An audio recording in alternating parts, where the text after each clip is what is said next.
Hi, my name is Rowan. I haven't uploaded a video in a very long time, but this is something that's really important to me, and I wanted to help provide more content about it. I'm 23, and in 13 days, I will hopefully be undergoing a breast reduction surgery. I'm very hopeful that it's going to happen. I have a minor fever right now of like 2 degrees, so it's not at all concerning from some viral thing going around, but I got a COVID test yesterday just to be extra careful.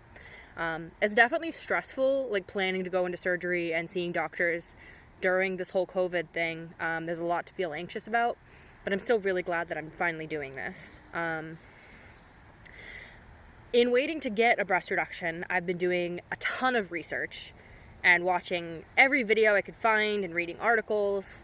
But unfortunately, I couldn't find a lot of videos that featured women who were overweight.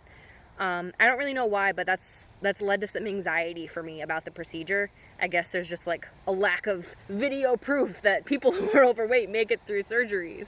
But I'm hoping that this will, if anyone else has that ridiculous worry, that this will help comfort you.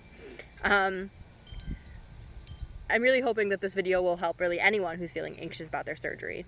I know the biggest reason for my own anxiety about my breast reduction is the level of uncertainty that will kind of always be there until it's over.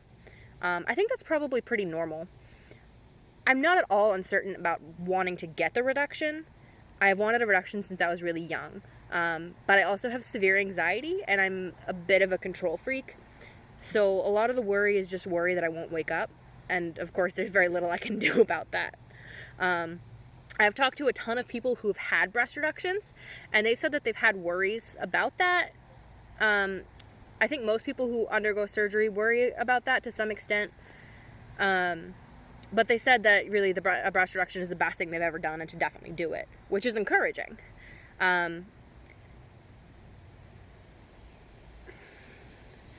just wanted to say to anyone out there who is waiting to get their surgery and is terrified that they're not going to wake up, as long as that's really your only hesitation and you don't have any huge medical reasons that would raise the possibility of you not waking up, you've just sort of got to take some breaths and put that thought out of your head and put the trust in the surgeon that you chose.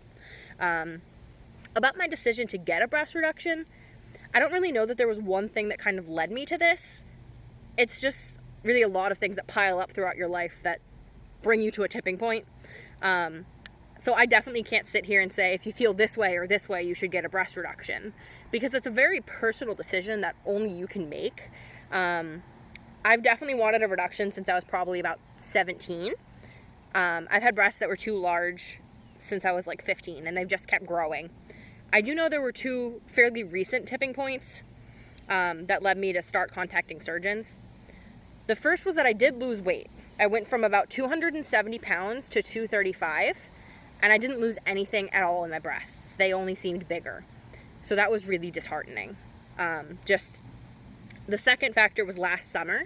I was working at a summer camp, or a summer camp sort of thing, and I had to wear 2 bras under my bathing suit in order to look even slightly appropriate.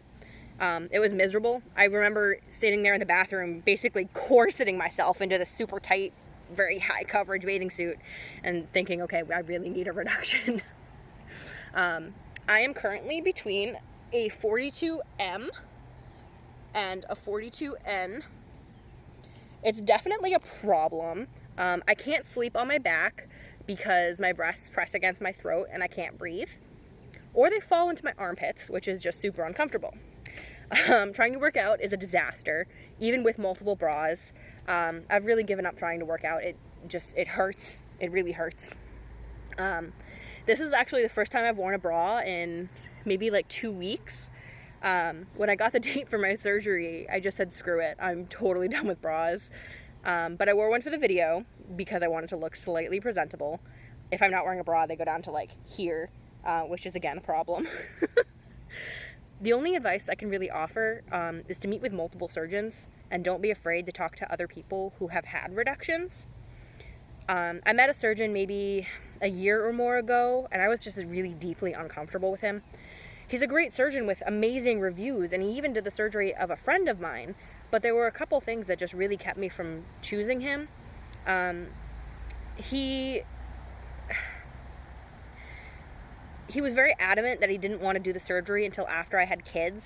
And I very clearly explained that I don't intend to have biological kids for a few different reasons.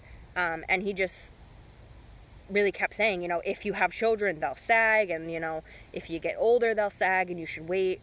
And no matter how many times I pressed, like, that this isn't to look a certain way, this isn't livable. He just kept pressing it.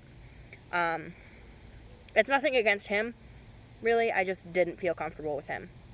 About a year later, I had a really weird feeling that I should call the office.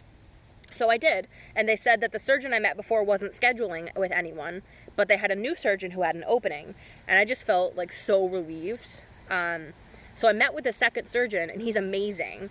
He made me feel super comfortable. He was totally okay doing the surgery whether or not I wanted kids. It's funny because I actually broke my hand, and I saw him for my hand, so I got to see how great of a doctor he was in a different setting, and I just feel really comfortable with him. So definitely don't settle for anything less than comfortable with a surgery that's not time sensitive. You have time to search and see who you feel comfortable with. It's almost harder this way because, I mean, in an emergency, you're assigned whatever surgeon is on, but with a reduction, you're fully in control, and you're choosing someone to say, hey, here's my life, please don't mess up. It definitely feels harder when it's all your decision. Maybe that's just me, because again, control issues and anxiety, but it feels a lot harder. But I have chosen a surgeon, and I'm really glad I met with multiple surgeons, and I'm very excited. I have a list of questions that I'm going to ask my surgeon. A lot of these questions I got from watching videos. I watched a lot of actual surgeries, and I've watched people's stories about their own reductions. I've watched things that have gone really well, and I've also watched some absolute horror stories. I feel like I can really deal with all the horrible scars and all that. The only worst case scenario I'm worried about is not waking up. And if I don't wake up, there's nothing I can do about that. So, one of the questions I wanted to ask was about stitch rejection, and what kind of stitch is usually used, and if he was planning on using stitches or staples. A while ago I got a bad gash on my leg, and I want to know what kind of stitches they used for that, and if they can use that for this, so since we know my body did well with those stitches. I want to know about surgical bras, if they're provided or if I have to buy them, and where to buy them from. With COVID, I'm not really sure if I can have my family with me before and after the surgery. I want my husband and one of my parents there, but I'm not sure if they'll let that happen. I want to know how many sizes he feels that I can safely go down. I wanted to ask if I could deny a catheter and just wear a diaper, but my sister convinced me to stop being such a control freak, so I'm not going to ask that. I'm just going to suck it up and take a breath and relinquish some control, which is really hard, really hard. I want to know what's recommended to aid healing, if you can put anything on the wound before it heals to help it heal, and then if there's anything I can put on once it started to close up to lessen scarring. I want to know what medications or antibiotics I'll be on after. I want to know approximately how long the surgery will be, how long I have to wear the surgical bra.